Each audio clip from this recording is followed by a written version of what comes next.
The cosmos locked mankind inside a restricted zone. Today, the governing body dreads their comeback. The pact was signed 2 centuries ago. I have examined it 400 separate times. This was not because I required help remembering it. I had it memorized by age 9. I kept reading the words because I desperately wanted to experience something besides freezing resentment. Each time my eyes brushed the page. I am sending this recording from past the energetic shield. Let that sink in for a moment. Past it, on the far side, out in the unrestricted cosmos that was banned to every single living human 200 years before my birth. My name is Aar Vas. I am 31 years old. I serve as the commander of the breakthrough vessel named Perseverance, leading a group of 7. And as of 6 days ago, I am the very first human in documented history to pass through the galactic restriction shield that trapped our whole planetary system, like a container with a top fastened down far too tightly. Absolutely nobody knows we are out here yet. That brief opportunity is disappearing rapidly. Let me explain exactly how we achieved this. Let me explain what they inflicted upon us. And let me explain why the Galactic Council, gathering this very moment in their shining hall on Vareth Prime with their 17 cultures and 10,000 years of cosmic regulation, ought to be extremely worried about the upcoming transmission they get. 203 years ago, a human deep space exploration craft made contact with an extraterrestrial ship near the perimeter of our solar system. The operators of that craft, 4 individuals named Carter, Lynn, Obasi, and Holloway, performed precisely what they had been trained to execute. They attempted to converse. They exchanged information. They provided medical records, numeric formulas, musical files, and a brief clip of a hound pursuing a ball along a shoreline. The extraterrestrial craft belonged to a culture known as the Drenathi. The Drenathi were a founding member of the Galactic Council, a cosmic ruling group representing 32 intelligent life forms. They were ancient, highly structured, and totally fixed in their views regarding how the cosmos should function. The Drenathi brought this information back to their leaders. The ruling body analyzed mankind for 11 years without ever initiating direct communication. They monitored our signals. They examined everything we had launched into the dark. They ran simulations on our conduct, our past, our physical makeup, our choices. Then they cast their votes. The conclusion was not that we posed a danger in a physical way. We possessed no cosmic vessels at that time. We had no weaponry that could harm anyone outside our own skies. The conclusion was something much more disturbing. The ruling body labeled humanity as a Class Omega volatile life form. The official description, which I can repeat without a pause, declares, a life form whose flexible and creative talent cannot be accurately predicted, whose behavioral path contradicts standard cosmic growth patterns, and whose introduction into the cosmic populace creates an unmeasurable danger to established systems. Unmeasurable danger. That was their term for us. Not aggressive, not antagonistic, simply impossible to forecast. And to the ruling body, that was far worse. The shield arose 14 months afterward. It enclosed the whole solar system, a quantum energy wall, self-powering, kept alive by a broadcast web of 700 automated drones positioned at precise distances along its perimeter. Nothing could escape. Automated cargo ships arrived on a fixed schedule every 8 years, bringing items the ruling body decided we required to live without fading away completely. They desired us trapped, not destroyed. Even that kindness had a political motive backing it up. Carter, Lynn, Obasi, and Holloway never returned. Their ship was diverted to a cosmic records repository. The ruling body forwarded an official statement to Earth detailing the scenario. It arrived 3 weeks after the shield arose. There was absolutely nothing anyone could do. I have that statement memorized as well. It finishes with the phrase, "This step is taken to ensure cosmic balance." And the ruling body wishes humanity a serene and successful future inside its allocated territory. Allocated territory, our solar system, our birthplace, our whole known reality, with a barrier surrounding it. I matured reading that statement. Every youth in my era did. It was not presented as history. It was presented as an injury, something you endured, something you never cast aside. My mother was a scientist. Her name was Diana Voss, and she dedicated 40 years of her life to the Breakthrough Division, a branch of Earth's combined science authority, whose sole goal was to comprehend the shield and discover a path through it. She never halted her efforts. She was 72 years old when she drifted off to sleep one evening and never woke up. She passed away 3 months before our crossing. I carry a locked container on my left arm. It has rested there for 3 months. I have not unsealed it yet. Not quite yet. The shield was not merely a physical wall. That was the primary error my mother's peers made concerning it. Early attempts to break it with raw power yielded nothing but costly tool destruction. The shield did not push back like a solid barrier. It absorbed things. It diverted things. If you pointed a focused energy beam at it, the beam veered away like liquid flowing around a boulder, scattering harmlessly into background noise. If you accelerated an uncrewed craft toward it, the vehicle simply ground to a halt. Its machinery remained perfect. Its operators blacked out for 8 hours, waking up on the inside edge with zero recollection of hitting anything and zero clarity on what had occurred. It was not a padlock you could crack. It was something far more bizarre. But the ruling body made one major misstep. They believed that trapping humanity away would decelerate our progress, that without access to cosmic materials and cosmic intelligence, we would advance at a crippled speed, that the humans they locked away in year 0 of the isolation were basically the same humans they would encounter if they ever dissolved the shield. Just older, slightly more sophisticated but fundamentally identical. They were mistaken in a manner that I suspect will take them a very long duration to fully comprehend. I am broadcasting this log because someone must grasp what is approaching before it gets here. And I am the sole person capable of transmitting it from out here. The ruling body locked us away. They transformed us into a melting pot, and they have absolutely no clue what we created. It is tough to summarize 2 centuries of human history in a manner that conveys how it truly felt from the inside. I shall attempt it. The initial generation after the barrier arose was shaped by one feeling. Disbelief, not panic, not anger. Disbelief. The notion that the cosmos had determined without consulting us, without warning, without any dialogue whatsoever, to lock 8 billion people inside their native star system, was so massive and so bizarre that most individuals could not completely comprehend it. It felt like learning the sky was a roof and the stars were simply painted on. The secondary generation was shaped by mourning. By that point, the truth had set in. The roof was real. The stars were not painted on, but they were completely unreachable. This era created some of the most stunning creative works in human history. It also birthed the initial major political philosophy focused not on breaking the shield, but on learning to exist as if it were absent. This was labeled the inward philosophy, and for roughly 40 years it held power. It claimed that the cosmos had given us a gift, that internal growth was far more meaningful than spreading out, that we ought to stop searching outward and begin creating something beautiful on the inside. The inward philosophy was not entirely mistaken, but it was not entirely correct either, and by the tertiary generation, it had been quietly pushed aside. The 3rd and 4th eras were shaped by fury. Not disbelief, not mourning, but a focused, useful, highly human variety of anger that usually delivers outcomes. This was the age of rapid technology development. Lacking access to alien elements, lacking the option of commerce, humanity started resolving its own difficulties at a speed that shocked even the experts doing the work. Nuclear fusion was entirely perfected in year 64 of the isolation, 4 decades ahead of pre-shield estimations. Revolutionary materials were created from fundamental science, some of which possess no equivalent in any alien list I have since managed to view.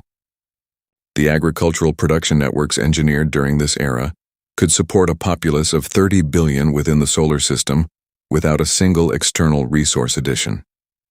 I desired to be explicit about something. None of this occurred because humanity suddenly became unified. It did not. The decades between year 40 and year 90 of the isolation saw 4 significant localized wars, 2 near failures of the global management framework, and 1 era labeled the Great Dispute, during which 15 independent nations refused to work together for 11 years. This era concluded not because anyone triumphed or failed, but because an airborne lung infection passed through 12 of those 15 nations in the same period, and they required each other's healthcare tools to cope with it. Desperation, as it has always done, forced teamwork where ideas had failed. By year 100, humanity possessed a single global administration. It was not graceful. It was not the perfect model political scholars had been sketching for centuries. It was a coarse, functional, debate-heavy network that formed conclusions slowly and executed them rapidly. It was, in other words, intensely human. And then there was the, breakthrough division. The Breakthrough Division was officially created in year 87 of the isolation by a partnership of physics organizations. Initially funded as an abstract analysis group, its assignment was basic on paper: comprehend the shield. But its true goal, which everyone involved recognized and no public record ever stated openly, was to pierce it. My mother entered the Breakthrough Division at age 24, 3 years after completing her doctorate in vibration field physics. She was placed on a squad analyzing the shield's behavioral actions to different inputs. Their early efforts validated what past trials had revealed. The shield did not react to raw power in any predictable manner, but it did react. There were rhythms in how it absorbed and shifted energy, extremely quiet ones, easily ignored as static. My mother did not ignore them as static. She spent 9 years charting those rhythms. She printed 3 reports on her discoveries. 2 were praised. 1 was slammed heavily for what her peers labeled an exaggeration in analysis. She never halted her checking. What she uncovered gradually over decades of effort was that the shield was not a machine. Apparatuses follow rigid laws. The shield possessed inclinations. It reacted differently to distinct varieties of energy input. It was tougher against aggressive, high-speed entries and gentler against low-power, prolonged frequency signals. It was, her final printed report claimed, a structure engineered from a type of quantum vibration that acts similarly to organic response frameworks. Not living in any way a biologist would agree with, but not merely mechanical either. It was, she penned, something that could be conversed with if you utilized the correct terminology. She spent 2 decades after that report searching for the correct terminology. I was birthed into the Breakthrough Division, literally. My parents connected there. My earliest recollection is sitting in my mother's workshop while she executed frequency trials, the deep whine of the machinery in the backdrop, a mug of tea turning cold on her table because she constantly forgot it was present. I mastered reading from her diagnostic logs. I completed my initial piloting instruction at age 14 on a modified cargo craft in the inner space rock belt. By the time I hit 20, I possessed more hours in the dark than most commanders double my age. I was not the most smart individual in the Breakthrough Division. There were minds there that made me feel dim on my finest days, but I possessed something that turned out to be just as vital. I did not quit. The breakthrough occurred in year 196 of the isolation. I was 29, my mother was 71. Her last squad, which consisted of 8 physicists, 2 mathematicians, a language specialist named Nora Caldwell, and an artisan named Peter Shaw, who could construct anything from whatever was lying around, had created a communication method based on 12 years of collected frequency data. It was not a cipher. It was not a transmission in the standard way. It was a design of vibration inputs engineered to replicate the shield's own internal frequency codes. Rather than slamming against it, they were suggesting, in the single vocabulary it understood, to share a conversation. The initial test transmission spanned 4 minutes and yielded no visible alteration. The secondary lasted 11 minutes and caused a 17-centimeter shift in the shield's surface thickness at the trial spot. I recall every person in the area becoming completely quiet. The third trial spanned 48 minutes. At its conclusion, a patch of the shield roughly the dimensions of a massive lounge turned entirely see-through. Not a puncture, not a rip. See-through. We could look right through it. Stars on the far side. The unrestricted cosmos. 2 centuries of uncrossable gaps suddenly viewable like a portal in a partition. We had stopped believing would ever open. Absolutely nobody stirred for nearly a minute. Then my mother dropped very gently onto the ground, buried her countenance in her palms and wept. Not from grief. She was not an individual who wept from grief frequently. She wept because she had dedicated 50 years working toward a single instant. And the instant had arrived. And she required a place to dump all of it. I sat down beside her. We stated nothing. There was nothing sufficient to say. 3 weeks later, I was handed control of the Perseverance and a crew of 6. The 7th participant attached at the final moment, which I shall outline shortly. By that time, my mother had been transported to the healthcare wing with a heart problem. She was out of danger. She was also 72 and had been surviving on 4 hours of rest for the past month. She passed away 11 days before our departure, not from the heart problem. Her physical frame had simply hit its boundary. She was serene about it in a manner that I found and still find very tough to contemplate directly. She instructed me to sprinkle her somewhere the shield could not touch. I hold her on my arm. I have not discovered the ideal spot yet. We departed on a chilly morning in March, 2 centuries and 8 months after the isolation started. The shield split for us exactly as my mother's squat had proved it could. We slid through in 4 minutes and 37 seconds. On the far side, the Perseverance's outer monitors ignited with information from a reality that no human device had evaluated in over 2 centuries. I sat in the driver's chair and stared at the statistics for a long duration. Then I unsealed my journal and began documenting. The cosmos believed locking us away would weaken us.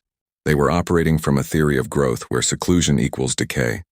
What they never foresaw was the specific manner that human beings react to being told something is unachievable. We do not tolerate it. We do not adapt to it. We locate the core issue beneath the barrier and we chip away at it silently, doggedly, without halting for as long as it requires. 200 years is a very long duration to study a single issue. We are past the barrier now and we are merely getting started. The Perseverance had been in unrestricted space for 22 days when we encountered the monitor. Or rather, when it located us. I was in the routing chamber with my artisan Peter Shaw, executing path math for a crossing through the outer edge of the nearest mapped planetary system when the proximity warning triggered. Not a panic siren, a gentle, steady chime that signified something was close and shifting toward us at a safe pace. I stepped to the main screen, a single craft uncrewed based on its power output, roughly 2 meters across, round, with an outer design that resembled no human creation. It was hovering about 40 kilometers off our right flank, and it had replicated our velocity and direction perfectly. It had been tracking us, and we had failed to spot it for at least an hour. I glanced at Nora Caldwell, who was hovering in the entry of the routing chamber, grasping a digital tablet and a mug of the truly awful beverage she brewed every morning. Nora was the language expert. She was 44, naturally tranquil, and possessed the specific kind of deliberate intellect that proved highly valuable when something unexpected occurred.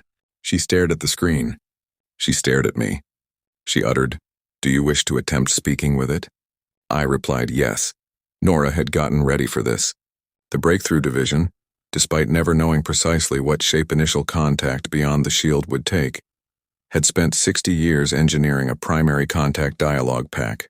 It was created on the premise that any space-traveling culture would possess enough numeric bases to identify basic mathematical order, shapes, and transmission designs engineered to signal peaceful intent. Nora had been polishing this pack for 11 years. She possessed 17 distinct variants of it adjusted for diverse signal types, diverse frequencies, diverse potential sensory systems. She selected variant 4, medium frequency range, sluggish rhythm, mathematically organized with a portion at the conclusion that provided 17 diverse vocabulary paths, in case any of them matched something the monitor framework identified. She broadcasted for 6 minutes. The monitor remained quiet for 40 seconds. Then it replied. The response was not dialogue in any advanced sense.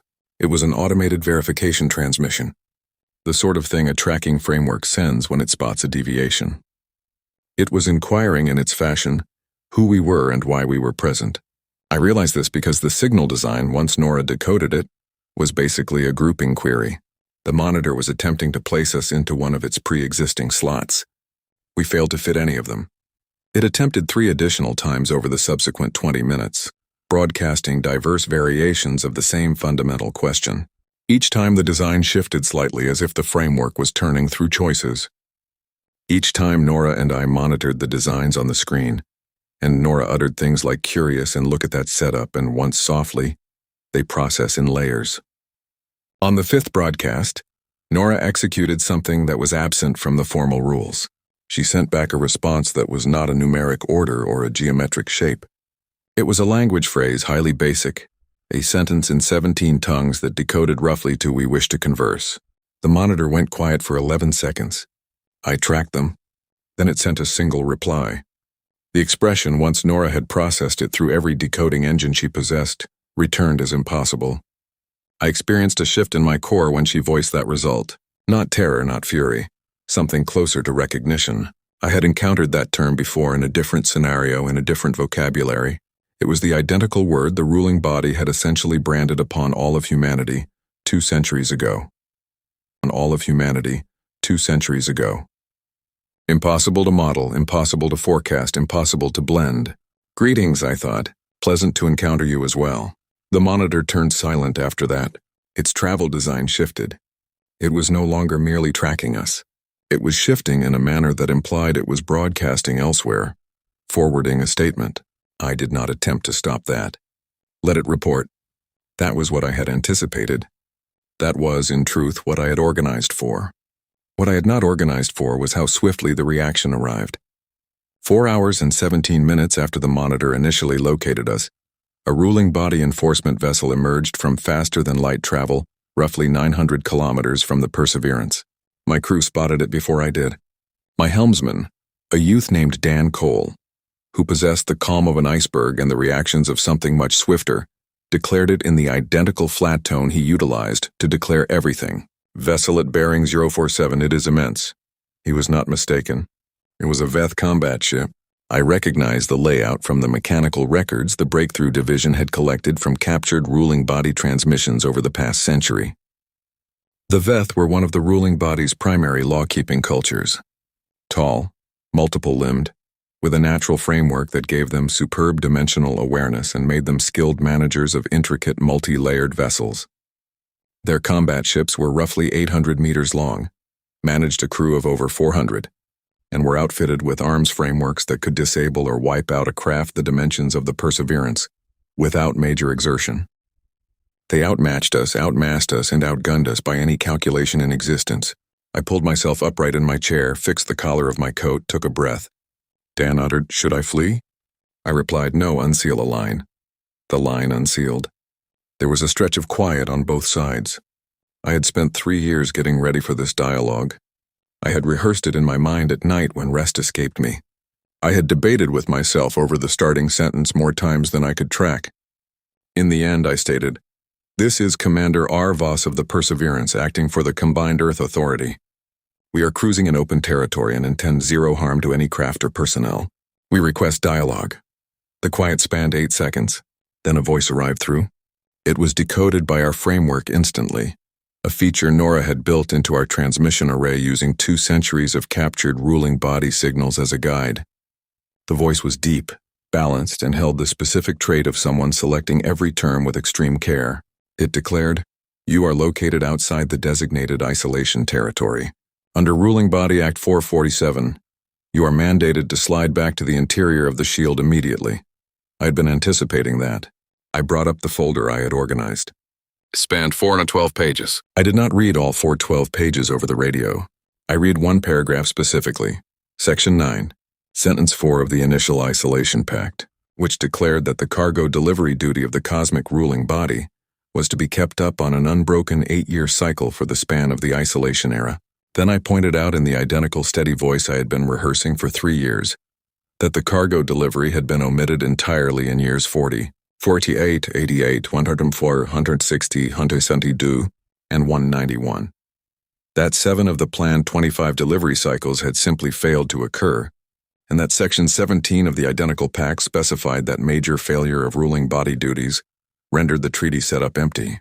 I broke off. I stated, "We are pleased to offer the complete records. It spans 412 pages.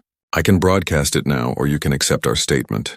Either way, the pact is dead, which means the isolation holds no lawful power, which means we are hovering in open, unowned territory with every privilege to be present that any other independent craft in the cosmos possesses." The line stayed open. I could detect quietly voices on the far end. Not words, just the noise of several individuals conversing at once in a manner that implied they were not sharing a peaceful discussion. Dan glanced at me from the driver's chair. His look stated, "You were aware of the delivery omissions." I gestured silently, "Yes." He turned back to his panel. The shadow of something that might have been a smirk crossed his face. The Veth commander returned to the line after 4 minutes and 40 seconds. When he spoke, his tone had shifted. It was still balanced, but there was something resting beneath it that had been absent previously, something guarded. He declared, "The ruling body will require time to analyze this assertion." I replied, "Naturally, we are ready to participate entirely with an investigation. We would also request that any investigation incorporate a total audit of the skipped delivery cycles and the resulting element shortages endured by the human populace during those stretches. We possess records on those issues as well." Another gap. He declared, "I am mandated to alert the ruling body." I replied, "Please proceed." The line terminated. I leaned back in my chair. Dan glanced at me once more. Nora was hovering in the entryway again, the beverage long since turned freezing. The remainder of the crew had quietly assembled in the hallway behind her at some point during the talk. 6 individuals in a passage waiting. My health officer, a steady and meticulous woman named Helen Ford, uttered, "Did that function?" I replied, "We shall grasp the truth in a few days."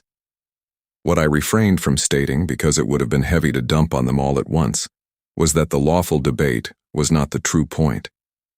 The lawful debate was a portal opener. It engineered enough hesitation, enough rules duty on the ruling body's flank that they could not simply strike without pondering. It purchased time. It compelled a dialogue.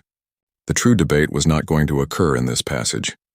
It was going to occur in the Grand Hall on Varith Prime, and I aimed to be present when it did.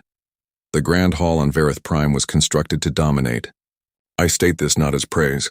I state it as a fact regarding what the layout was engineered to achieve. The roof soared 40 meters above the main deck. The partitions were crafted from a substance that consumed noise at the borders and boosted it at the center, meaning that anything uttered at the central stage traveled to every spot in the room with absolute clarity.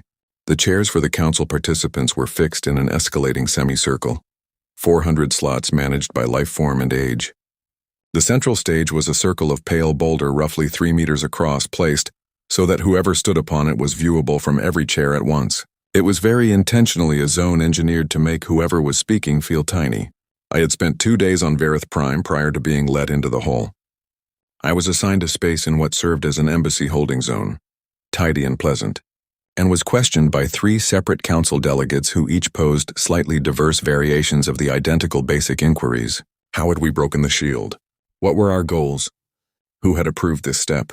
I answered all 3 with the same calm truthfulness, keeping my data ready, referencing specific rules, never raising my volume. On the 3rd day, I obtained a formal alert that the ruling body would receive my speech. The message noted that I could bring a group. I appeared solo. This was, I discovered afterward, completely contrary to what they had anticipated. The ruling body had gotten ready for a crowd. They had benches set up for up to 12. The view of a single individual walking across that massive floor toward the central stage apparently caused a short and rather noticeable stir in the hall, with multiple delegates talking at once in their distinct tongues and at least one digital rules monitor flagging the scenario as abnormal. I did not rush.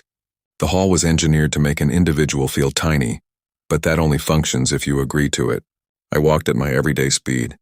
I was sporting my everyday issue Perseverance coat, which was ash-colored with the Earth Combined Authority insignia on the left arm. I held a digital tablet under my arm. I possessed, due to a slip I never cared to fix, a mug of beverage in my other hand that I had been sipping on my path across the entry zone and had failed to find a spot to discard. I placed it on the lip of the central stage. It rested there for the whole duration of my speech. The hall leader, a Veth delegate named Council Chair Davin, brought the gathering to order. He notified me in a tone that was professionally detached but not particularly friendly, that I had been allowed 20 minutes to pitch the ruling body, and that this speech was not to be interpreted as validation of any assertion or tier on behalf of the human life form. I stated, comprehended, appreciated. Then I started. I did not discuss the lawful debate initially. I had already delivered the lawful debate in the dark, and the ruling body's legal experts had been analyzing it for 4 days. They realized the pact violations were absolute. Several of the delegates in this hall had held their spots long enough to have known about the skipped delivery cycles when they occurred. The lawful debate had already achieved its task. It did not require repeating. Instead, I shared a chronicle. I explained about a woman named Aar Vas who dedicated 50 years analyzing a partition that everyone claimed could not be unsealed. I explained about the youths who matured in the breakthrough division who mastered physics the identical way other youths master balancing 2-wheeled vehicles, because it was simply the backdrop of everyday existence. I explained about the Great Dispute and how it concluded not with a pact or a white flag, but with a lung infection that reminded 15 nations they required each other.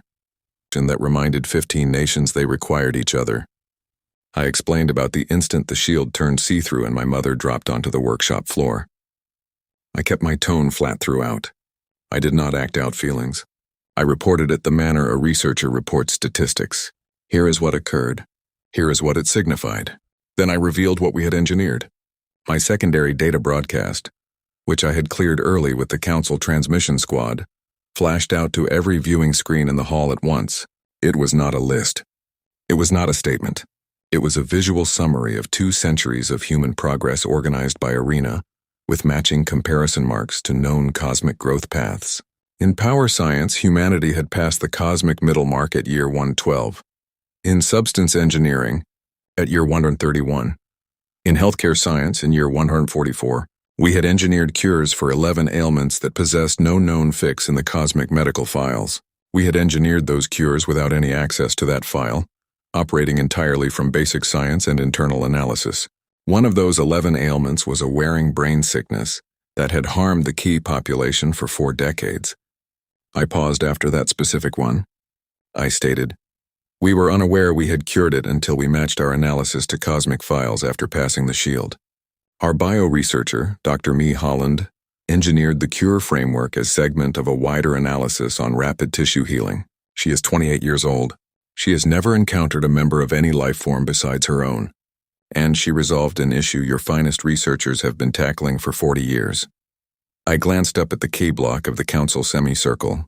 7 delegates perched in their typical close huddle, all of them completely motionless. I stated, she is on the Perseverance this very moment waiting. She would like to pass her analysis to your healthcare school at your convenience. The hall was silent in a manner that was distinct from the official quiet of rules. It was the quiet of a room that had stopped anticipating what was unfolding. I went on. Dr. Holland was not the sole expert on my vessel. I introduced them one after another, each with an identity and a talent set, and a specific tangible item they had carried past the shield. Peter Shaw, my artisan, had engineered an abstract design for slowing star fuel depletion in maturing main sequence stars that held potential use for an issue the Sorvi had been tackling for 3 generations, specifically the slow fading of their home star's light. Cal Reed, my transmission officer, spoke 9 vocabularies, 6 of which he had acquired, himself from 2 centuries of captured council signals, and had engineered a fresh framework for multi-species signal decoding that was already clearly more precise than the current council setup. And then there was Lily Novick. Lily was 20 years old. She was not initially on the vessel list. She had attached 11 days prior to launch at the backing of 3 separate Breakthrough Division heads, who had all stated some variant of, you need to meet this individual. Lily had matured in the Eastern European management sector, the girl of 2 history scholars. She was not a researcher. She was not an artisan. She was a bridge builder, though she had never been handed that title formally because she was too youthful to hold one. She had spent her youth analyzing every alien culture that humanity had managed to construct, from captured signals and historical files. She spoke to individuals of every background and mood in a manner that made them feel that their worries had been grasped and weighed seriously. She was also, as I pointed out to the ruling body, the individual who had spent the past 4 days in the embassy holding zone, forming bonds with every single participant of the helper staff, culinary squad, and upkeep team in the structure. This caused a short but distinct reaction in several council participants, particularly those who had conversed with their helpers that morning and received an unexpected and positive statement regarding the human guest. I was not attempting to play them. I desire to be explicit about that. Lily was not utilized as a scheme. She was simply Lily, and this was simply what she performed. The argument I was making was grander than any single person on my vessel. The argument was that we had not arrived at the council hall to beg for anything. We had arrived to hand over something. 2 centuries of seclusion had not crippled humanity. It had distilled us. We had taken every issue we possessed, every element restriction, every governing clash, every scientific test, and we had chipped away at all of it without halting, without external assistance, without the benefit of the cosmic populace that had determined without consulting us that we were superior, kept shut away. And what we had created in that seclusion was a culture that could offer something genuine to the cosmos that had attempted to bottle it up. I stated, you locked us away because you could not forecast us. I comprehend that volatility is unpleasant, but volatility is not identical to hazard. You glanced at our past and observed messiness. What you were truly observing was flexibility. We resolve issues differently from every other life form here, because we were forced to. And that variation is not a hazard to cosmic structure. It is an asset you have been locking away for 2 centuries. I glanced along the council semicircle. I stated, "We are not requesting to be believed instantly. We are not requesting total inclusion or political tier or any variety of rapid path to blending. We are requesting the option to exhibit over time that the framework you sculpted of us 200 years ago was faulty. We are requesting a dialogue, a genuine one, the variety that should have unfolded before the shield ever arose." The Drenathi delegate, a tall shape in formal council garments who had been sitting stiffly upright since I entered the hall, bent forward and uttered something in their native tongue. The translation arrived through my speaker as, "This life form has demonstrated a talent for calculated delivery that should itself be viewed as a hazard factor." I glanced at them flatly. I stated, "With respect, delegate, you just outlined nearly every triumphant diplomat in history. I shall accept it as praise." The hall noise that came after was, by the logs of the helper staff who explained it to Lily later, the loudest the council gathering had been in 11 years. The vote on the Drenathi option to re-establish the shield was initiated 2 hours afterward. It cracked. The variance was not narrow. The alternative plan put forward by the Sorvi delegate was for a temporary framework labeled Verified Independent Tier, a grouping that had never held a spot in cosmic regulation previously. It validated humanity as an independent life form, moving outside the isolation territory, under a settled collection of terms with a 5-year check stretch and the option of total status pending clear blending. It succeeded. Afterwards, in the passage outside the hall, the K group blocked my path. 7 of them shifting with the specific matched speed of their life form wrapping me in a wide ring. Their primary delegate, a shape whose identity decoded roughly to first voice of the Biological Integrity Board, stood directly before me. They were quiet for a brief span. Then they declared, "You're Dr. Holland. We desire to converse with her instantly." I replied, "She is anticipating your transmission." They drifted away at high speed. I monitored their departure. Helen Ford surfaced at my side. She had been waiting outside the hall for the whole gathering. She inquired, "How did it unfold?" I replied, "We possess a 5-year check and a tier bracket they shaped this afternoon to outline us." She pondered this for a moment. She inquired, "Is that positive?" I replied, "It signifies they lack a word for what we represent yet. That is precisely where I aim to rest." 6 days following the council choice, I boarded a ferry solo to the edge of the shield. I logged a single pilot travel schedule which triggered some raised rules flags at the Vareth Prime crossing. Bureau because the concept of a solo, individual craft with no designated target was apparently not common in council territory. I clarified that I required to visit a specific spot for private motives. This caused a longer quiet than I anticipated, followed by a soft clearance which I suspected arrived from somewhere far higher than the basic transit desk. The trip to the shield consumed 11 hours at the ferry's gentle velocity. I did not mind. I required the stretch. I spent the initial 4 hours checking the temporary framework papers line by line, the manner my mother had trained me to read anything meaningful. Not for what it declared on the facade, but for what it presumed underneath. Every lawful paper has presumptions engineered into it, unspoken premises regarding how reality functions, and those presumptions matter just as much as the phrases. The Verified Independent Tier framework presumed several things regarding humanity. It presumed we would continue to base our moves from a permanent spot, meaning our native star system. It presumed our progress path would flatten out as we adapted to cosmic standards. It presumed our slice of leadership, meaning those of us who had passed the shield, was typical of the life form as a whole. All 3 of those presumptions were going to turn out curious in the upcoming years. Our native star system was our starting point, not our boundary. The Perseverance had passed the shield once. It would pass once more, and it would not remain solo for long. In the months between the initial gap and our departure, the Breakthrough Division had been preparing a secondary vessel, then a third. The combined Earth Authority had already authorized a total schedule of shield crossing craft. I was one vessel. I was a scout. I was one vessel. I was a scout. Behind me, humanity was already shifting. Our progress path was not going to flatten out the manner the ruling body anticipated.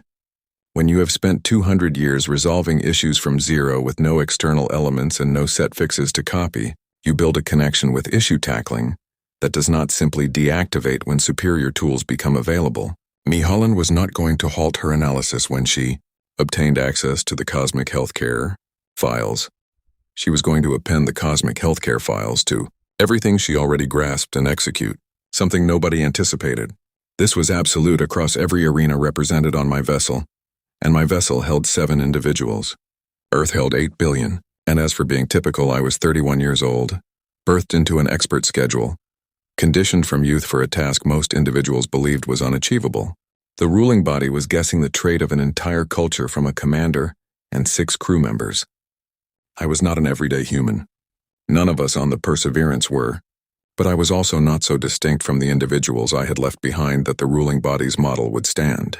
What the ruling body was going to uncover over the upcoming years was that the traits they found shocking in me were not rare. They were common. They were systemic. They were the outcome of 200 years of a specific variety of load applied to a specific variety of life form. We were not a group of delegates. We were a sample piece. I pondered all of this for a long stretch. The ferry's routing framework chimed softly at hour 9. I glanced up. The shield was viewable ahead, a quiet distortion across the starfield, nearly invisible unless you recognized exactly what to look for. I recognized it. I had passed it once from the inside. Approaching it from the outer side experienced different in a manner I had failed to foresee. From inside, the shield had been a wall, the item between us and everything else. From outside, it appeared distinct.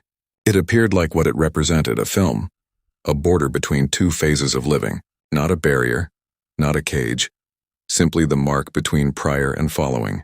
I locked my speed to nothing in particular and drifted to a halt roughly a kilometer from the surface. The shield hummed.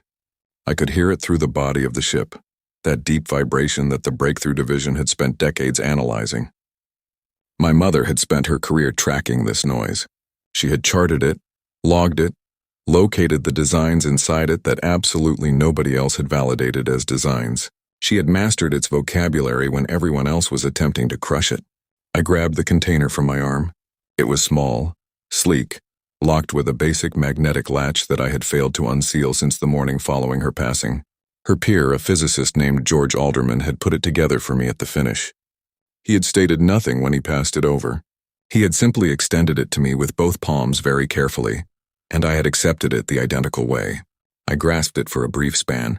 Then I unsealed the outer door on the ferry's left side. Not a total escape of air, simply a narrow extraction slot engineered for atmosphere checking. I had adjusted it slightly prior to exiting Verith Prime. I voiced aloud to absolutely nobody in particular, "Half of your essence belongs here, where the solution rested." I dropped the initial segment through the slot. It separated instantly in the void, rolling into the bare space between the ferry and the shield's surface, vanishing in seconds, current everywhere.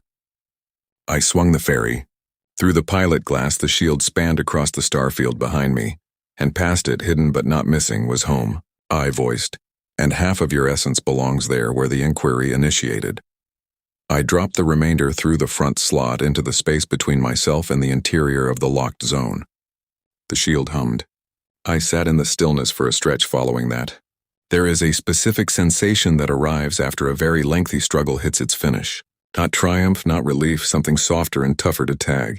A variety of awareness of the gap crossed and the price of it. Of the individuals who failed to reach the finish line and earned the right to. Of the load that has been carried for so long that when it is finally dropped, you can feel its profile in the blankness.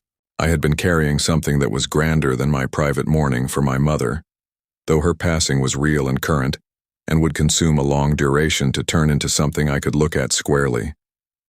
I had been carrying the load of what had been executed on all of us.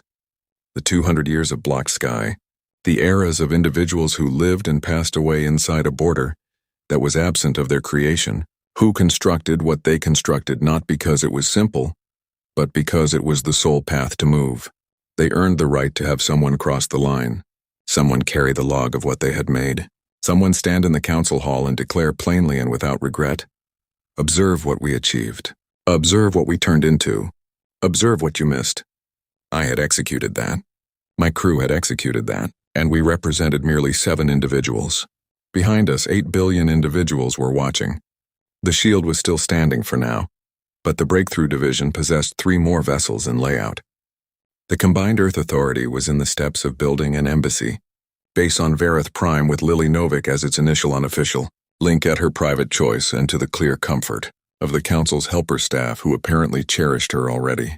Me Holland was in a workshop on Vareth Prime's main healthcare ground, working beside a key analysis squad, swapping statistics at a speed that both flanks outlined as slightly dizzying. Peter Shaw had been tapped to present his star stabilization design to a Sorvey intellectual board and had forwarded me a transmission stating simply, "They desire to fund it." What do I say? I had texted back, "Say yes, then request more elements." Cal Reed was settling quietly and without theater, the conditions of the initial direct transmission line between Earth and a Council member life form. It was not public. It was not approved yet by the total framework check, but the K had requested and Cal had voiced yes before checking with anyone, which was intensely Cal, and I had determined after the fact that it represented the correct move. Dan Cole was circling Vareth Prime in the Perseverance, executing upkeep, analyzing old space charts and waiting with the steady confidence of someone who realized the effort was not finished. Helen Ford was composing a comparative medical breakdown of 7 species organic frameworks that she had been gathering statistics for since we initially crossed the shield systematically.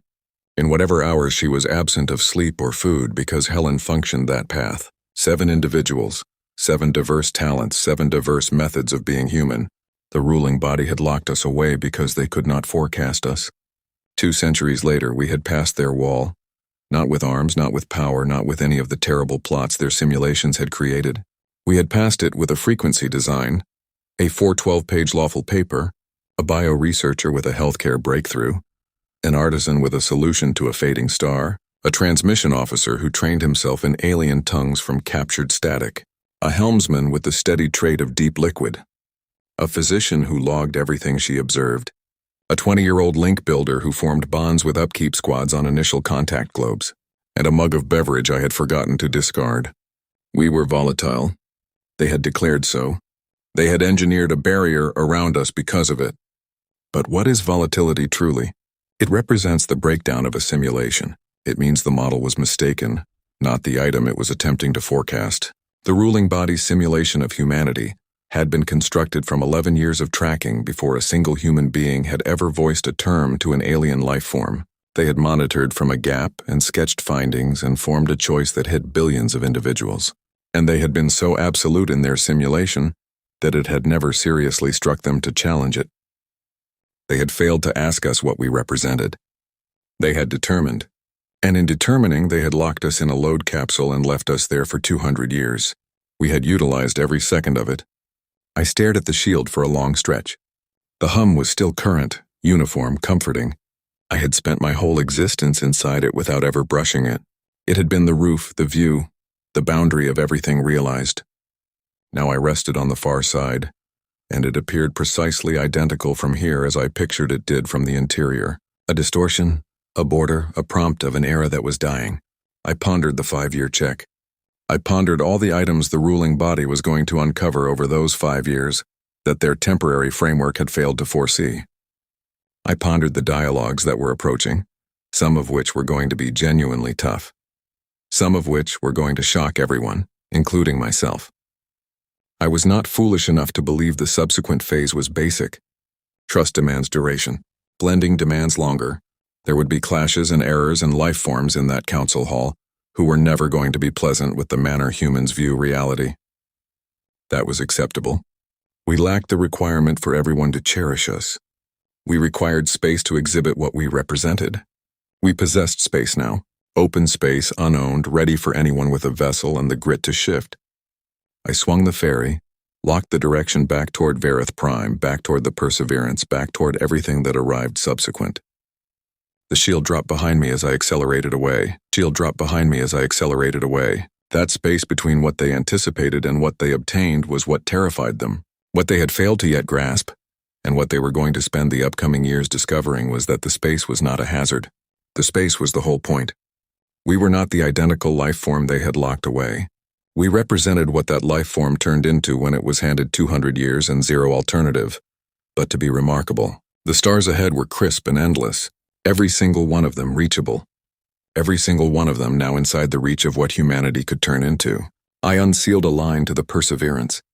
Dan replied in his typical half-second. I stated, I am on my path back. Assemble the squad. We possess effort to execute. He replied, already waiting. I grinned. The gas lever shifted forward. The ferry climbed toward the stars. Behind me, in the stillness between the vessel and the shield, two tiny scattered puffs of ash drifted in opposite directions. One toward the locked zone, one toward the open cosmos. My mother, as I had guaranteed her, had gained a spot the shield could fail to touch. The remainder was ours to author,